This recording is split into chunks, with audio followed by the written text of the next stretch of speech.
Om.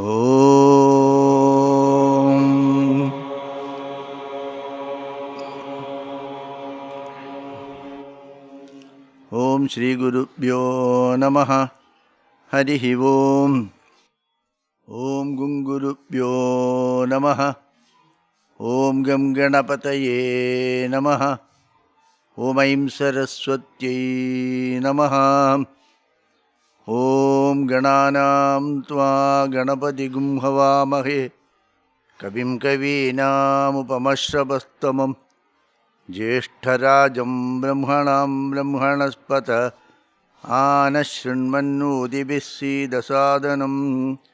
Om Shri Mahaganapataye Namaha. Om Namah Shivaya Gurave Satchidanandamurtaye Nishprapanchaya Shantaya Niralambaya Tejase.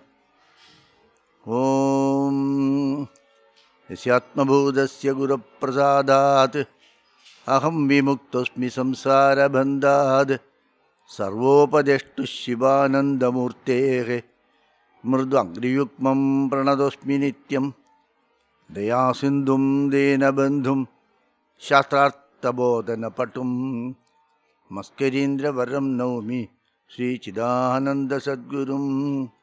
Om Praninam Dukkhahartaru Jnanadau Bhuvanamuktaye Shivananda Chidanandau Ashraye Guru Sattamo. Om Om Namo Narayanaya. Om Namo Narayanaya. Om Namo Narayanaya. Om Namo Narayanaya.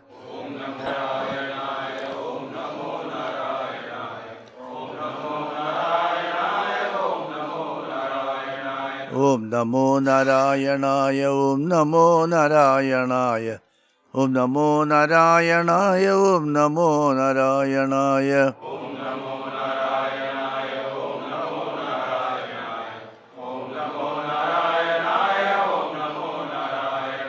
Om Namo Bhagavate Vasudevaya.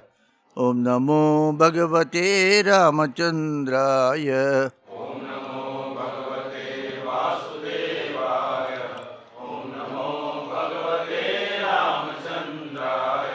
Om Namo Bhagavate Shivanandaya.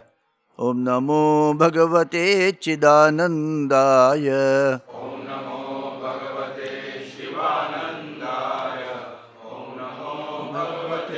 Chidanandaya.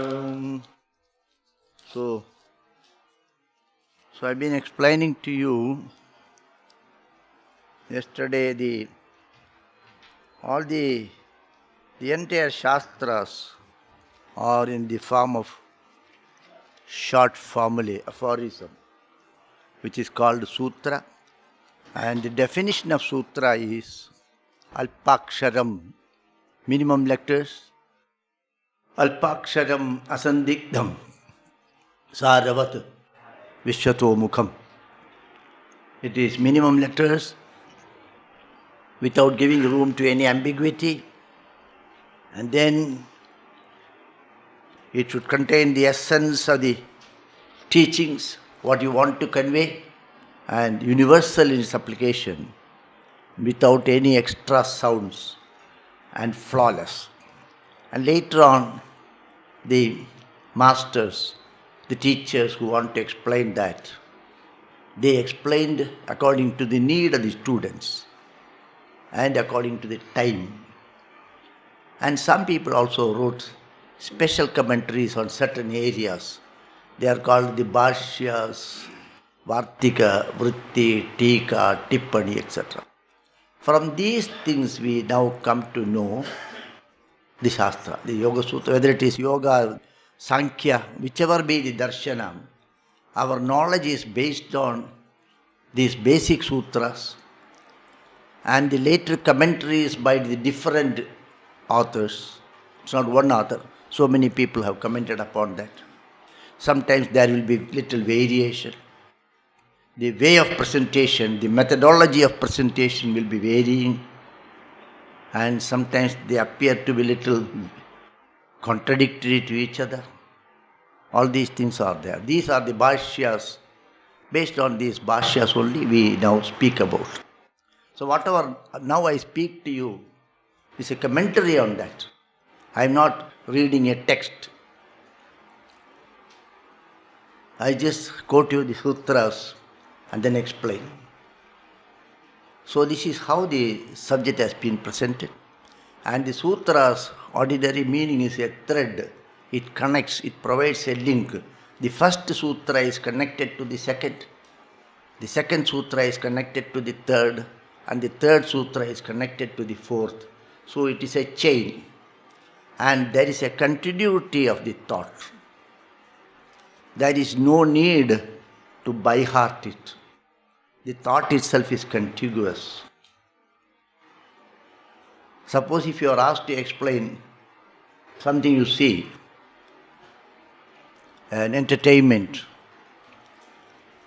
or a function you see, or you go to some place and come back, and somebody asks you to explain it.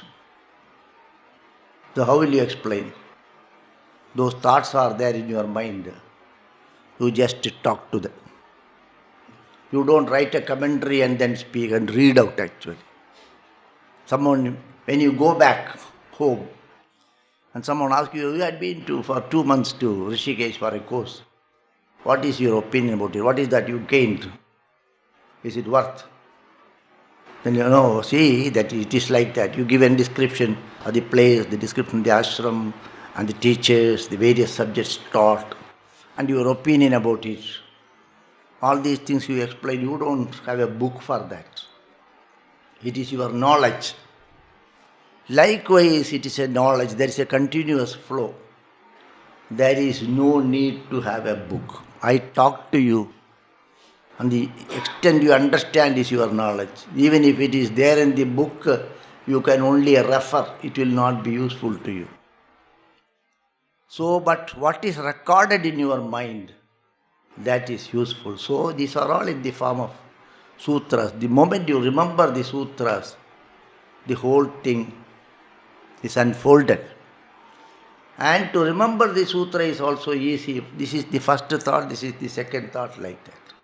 So as I speak to you now, I will record in your mind the sutras. I tell you now, and afterwards I will ask you whether I have recorded. And any normal person will say yes.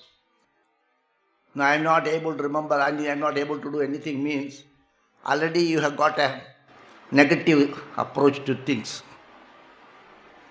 And you have no interest in that. Then you cannot remember. Otherwise you remember. There is a lot of memory.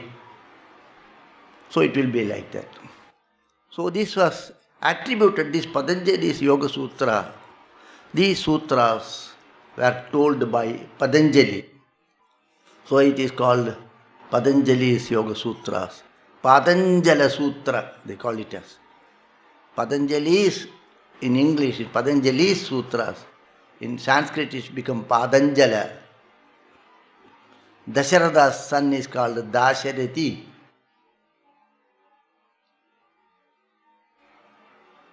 Raghu's children are called Raghava. Likewise, Patanjali's composition is called Patanjala. Patanjali's Yoga Sutra or Raja Yoga, Yoga Sutras, and different names it is known. And when he wrote, the other day I told you, we do not know when he wrote. Anyway, much before the AD, it is before AD, it is in BC, much before the Christ. Maybe 1,000 years, maybe 2,000 years. And we do not know, nobody knows it. So Patanjali starts his sutra. So a student goes and tells the master, Swamiji, can you kindly explain to me this? Likewise, a student or a group of students go and ask the master, can you explain these sutras? Yes. What will you say? Yes. Okay, fine. You all come here. Well, I will explain to you the Yoga Sutras. This is the sequence. A student goes to a master, or a group of students goes to a master. We would like to know the yoga, the science of yoga, the yoga darshana. Will you kindly help us to know? Okay, I'm very happy that you have come here. I shall explain to you. This is the first sutra. Atha. Repeat, Atha. Yoga Anishasanam. Now you should see the book. The first sutra is Atha Yoga Anishasanam. Atha Yoga Anishasanam. Whenever I read the sutras, I will read it twice, and you also repeat twice. Okay? That's the traditional way. So, Atha Yoga Anishasana is the first sutra. Atha is the first sound. Atha means well, fine, oh, wonderful. That's the meaning. When you start something, you start with a good sound. Well, okay, fine. Like that you start. Even in any language. Acha? Like that we start. So Atha is called a Mangala Vachaka. Mangala Vachaka means an auspicious sound. Omkarascha, Atha Shabdascha, Dvavedo Brahmana Pura, Kantham Bitva Viniryadau, Tasman Mangalika Ubhau. The first sound that came from that supreme reality is Om, Atha. Om and Atha. Omkarascha, Atha Shabdascha. These are the Mangalika Ubhau. These are the auspicious sounds. Oh, yes, well. They say, well. When you start a lecture also, well, I'm here to speak to you on this subject. That is how a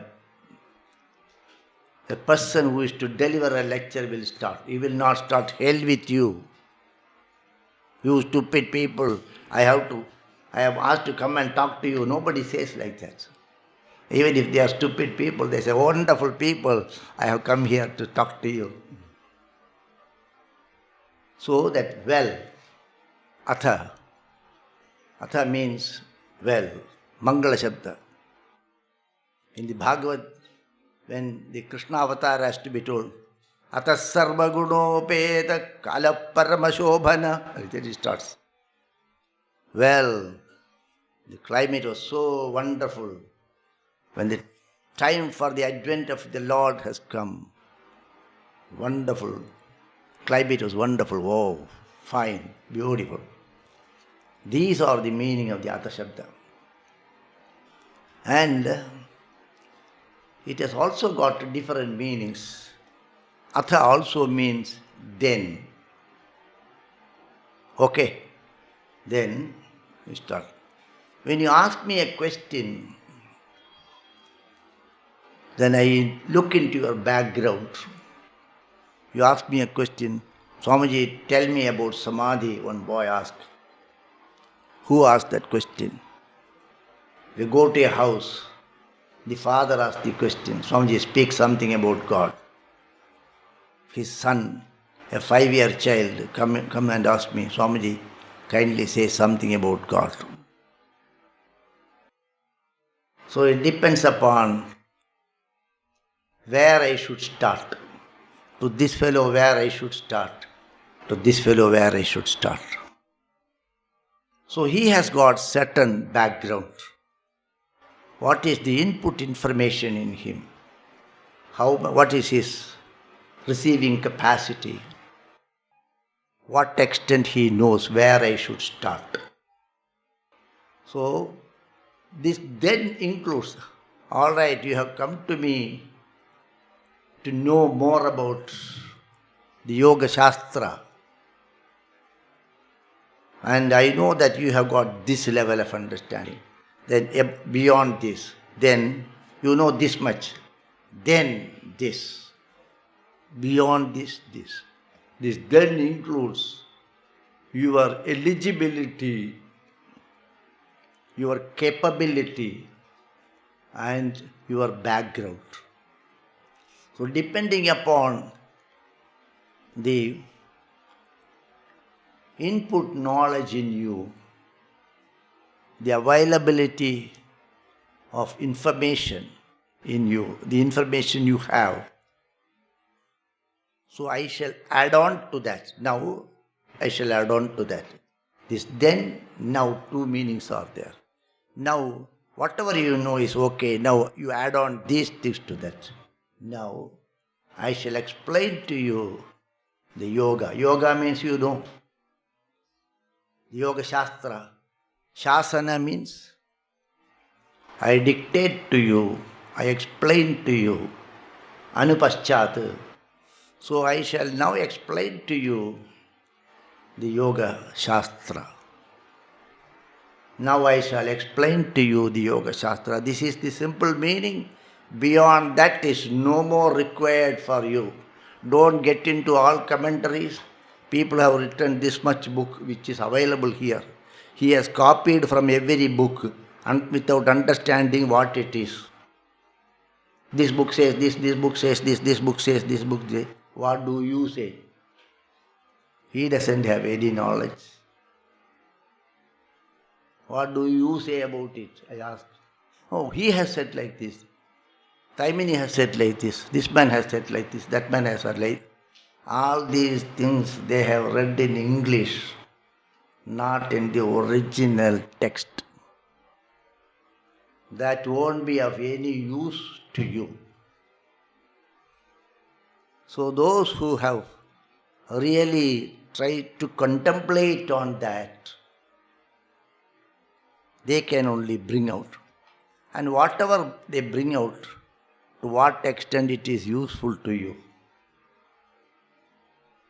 So that also you have to consider. So I look into your condition and now I explain to you the Yoga Shastra as you need and as it is useful to you. Okay? And Anushasana also means, Anu means Anupaschat. Patanjali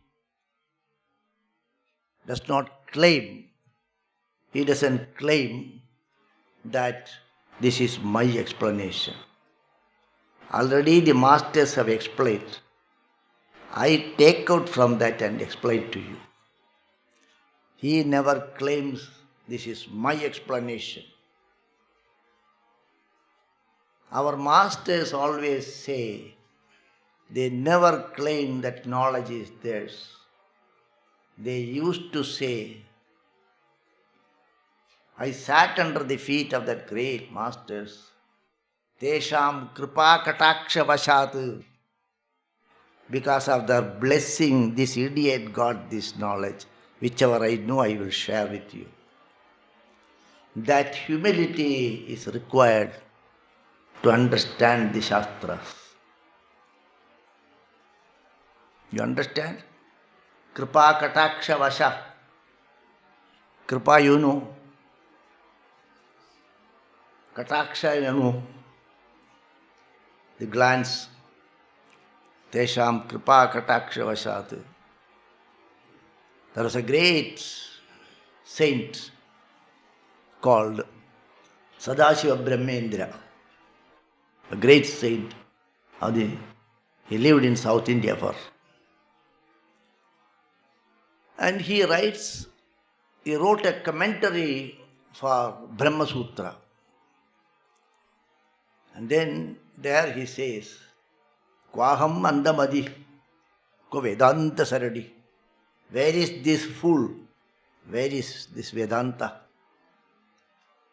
However, I shall share with you something which my Guru has prompted me to speak to you. So this is the attitude of the masters. So he says, Atha Yoga Anishasanam. Now I shall explain to you, because you have asked me, I shall explain to you something about the yoga.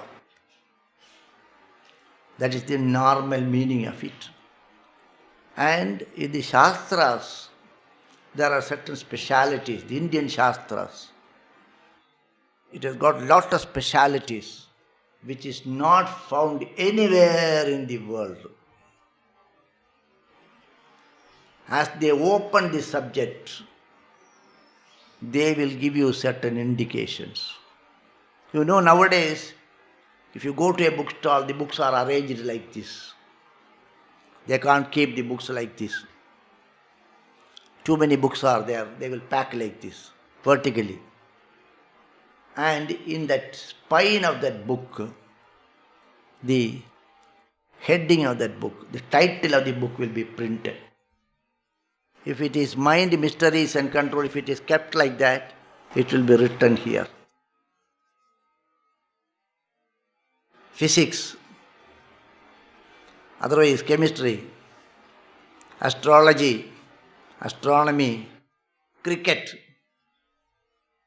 So when you look at it, you understand what is the subject matter in that book. So you need not take that book. If you don't like, you need to omit. Then you can take it out. So those days there were no books. It was not arranged. So the opening sloka, the opening sentence will indicate certain things. It will indicate the subject matter. As you say, this is materia medica, if it is written, then there is no use. Ashtanga Yoga Acha, we will pick it up. So likewise, the opening sloka will give you the subject matter. Not only the subject matter, if this subject you study, what benefit you will get. The subject matter is called Vishaya, the subject. The benefit you get out of that is called Prayojana. And to whom it is intended. Suppose if a physics book is there, the physics can be read by a boy at the 8th standard, a boy at the graduate level, a person at postgraduate level, a person at postdoctorate level, and a layman, ordinary layman. So to whom this book is intended for? You open that, if it is too technical, it is of no use to you.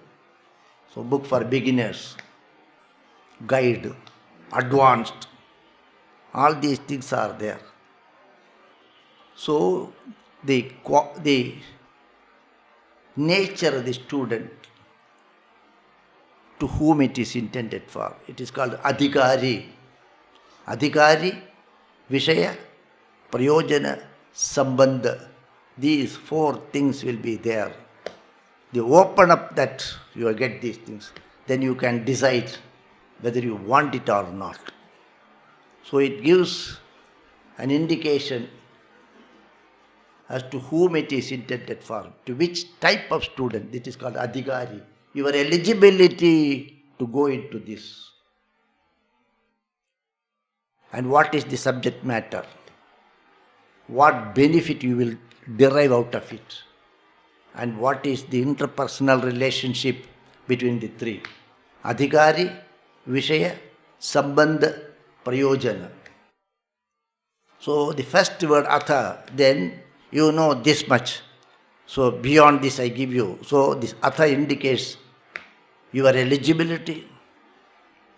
The yoga is the subject matter. Yoga is the subject matter. And the Prayojana is yoga. The reconciliation of, or the blending of your inner and outer personality is the yoga. Yoga is verb and yoga is noun. The yoga is the subject matter, noun. Also yoga means, it is taken as a verb, it implies that you will get that yoga. Ayurveda Shastra, when a medicine is told, it is told, what is the yoga of? They will ask. What are the combinations to be mixed together, blended together to get this medicine? So when you say Dasamula Asava, what are the Dasamulas? What are the 10 roots which go into the making of that medicine? That is yoga. Yoga is the blending of your inner and outer personalities, the blending of your body, mind and intellect. All these things are yoga. So the adhikari, the eligibility, your eligibility to study this, to whom it is intended for, the subject matter is the Ashtanga Yoga, the Patanjali's yoga, and the benefit is yoga itself, and that is its interpersonal relationship. So if you have these qualifications, then I shall explain to you, then to you I explain this yoga. Now, Patanjali says to you, now I shall explain to you the yoga. What thought comes in your mind? Tell me. Now I shall explain to you the yoga. What do you want now? What thought comes in your mind? Normal thing, you see. Now I shall explain to you the yoga. All right, you explain, sir. You are expecting that. You expect that. Are you home if I call you? Yes. What do you want, Swamiji? Likewise, when he explains, now I explain to you, I will speak to you about cricket match. Yes, speak. That is what you expect actually. So when he says, I shall explain to you the Yoga Shastra. Yes, explain. Come on. Then you are ready to hear it. If you are not willing, if a small child is here, if I tell him, I shall explain to you the yoga, I will take this ball, he will say. He will not be interested. So, the students automatically, when he says, when he has gone to the teacher with an intention to study the Yoga Shastra, the teacher says, now, well, I shall explain to you the yoga. Yes, sir, come on, explain. What is that? That is the natural expectation in the mind. Is it okay? You verify like this. Whatever I say, I will make you verify. But you should have the intelligence to do that. If the mind goes another track, I cannot help you. That is why I want you to be attentive to me. You should look into my eyes. And I don't want anybody to disturb my class also. You should not see the other man's book. Nothing should be there. So Patanjali says, I shall explain to you the yoga. Yes, sir, please. Yes, master. You don't say, but yes. The mind wants it, yes. It is, in Sanskrit it is called Abhimukhikarana. I have drawn your attention. As I speak to you, I draw your attention. And you sit like this. It means that your attention, you are focused on that. So when he says that I explained to you the yoga, you are already focused and you are expecting the explanation from him as to what is yoga. Then he says, the next sutra, Yoga Chitta Vritti Nirodha. Yoga Chitta Vritti Nirodha. Yoga Chitta Vritti Nirodha. Now he says yoga means,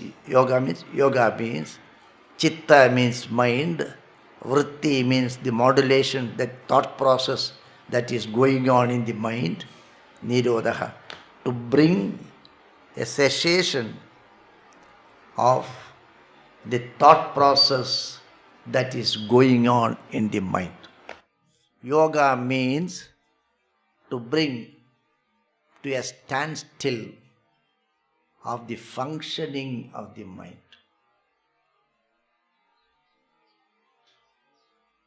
Put a break to the mind that is functioning. Yoga chitta vritti nirodha. Yoga means yoga. Yoga means yoga. Chitta means mind.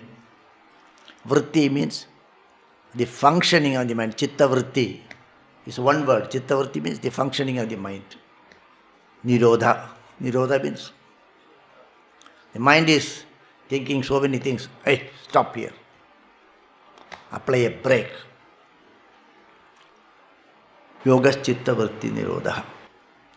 Here I will explain little about chitta.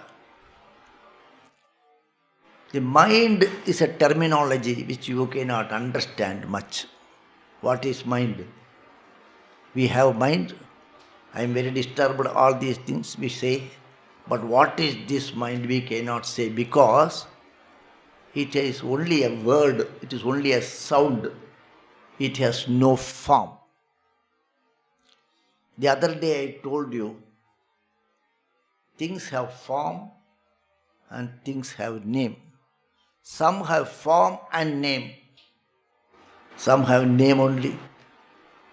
If something has a form but no name, we can give a name. That nameless person. Mataji comes, I do not know that.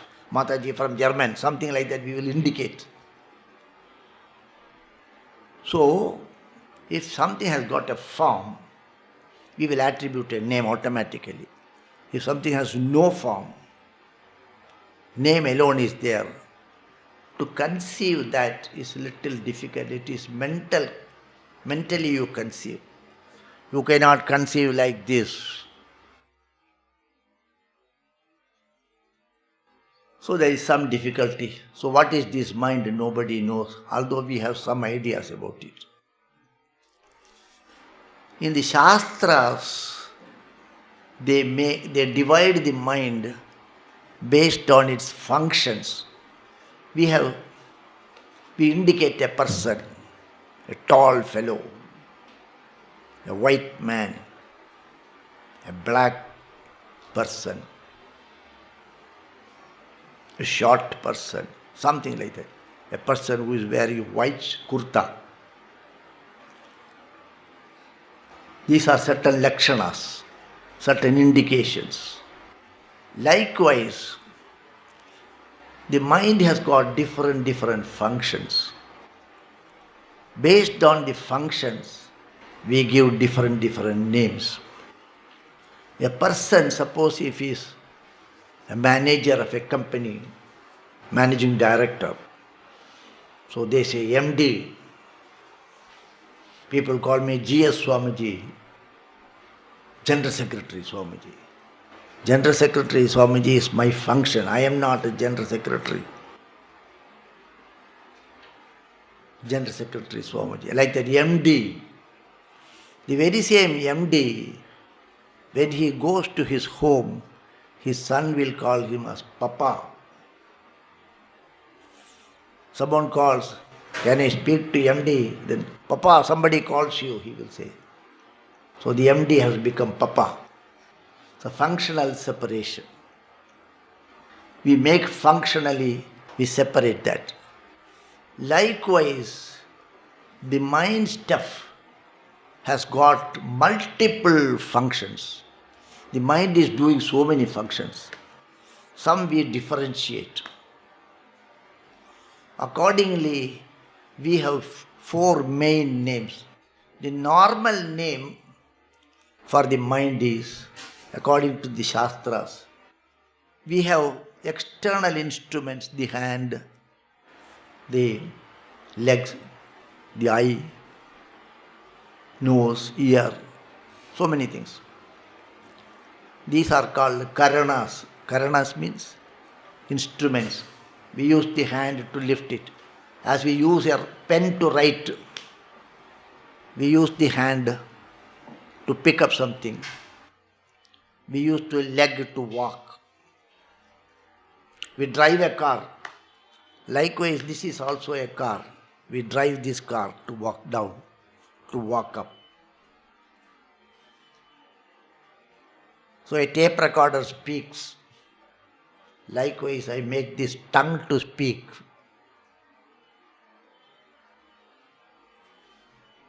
The camera looks. My eye also looks. So these are also certain instruments. Each one is an instrument. My leg is an instrument. My hand is an instrument. So they call it as karanas. Karana means tool, instrument. So these are all external instruments. And behind these external instruments, there is an internal instrument, without which this external instrument will not function. If my mind is elsewhere, my eye will be on you, but I will not look at you. If my mind is elsewhere, if your mind is elsewhere, while I am speaking, you will not hear me. Okay? These are all verifiable things. I don't say anything myth. I tell you right now. Everything logically I will present you because Shastra is logical. Verifiable with our own life. And you have to verify these things. So the mind is called the Antahkarana. If power is not there, the bulb will not glow. So the external instruments will not function if the internal instrument is not behind it. There should be a yoga between the external and the internal instrument. So the mind is called the internal instrument. Antahkarana they call. This Antahkarana functions differently. Based on these functions, the Antahkarana has got different names. Those different names I will share with you tomorrow.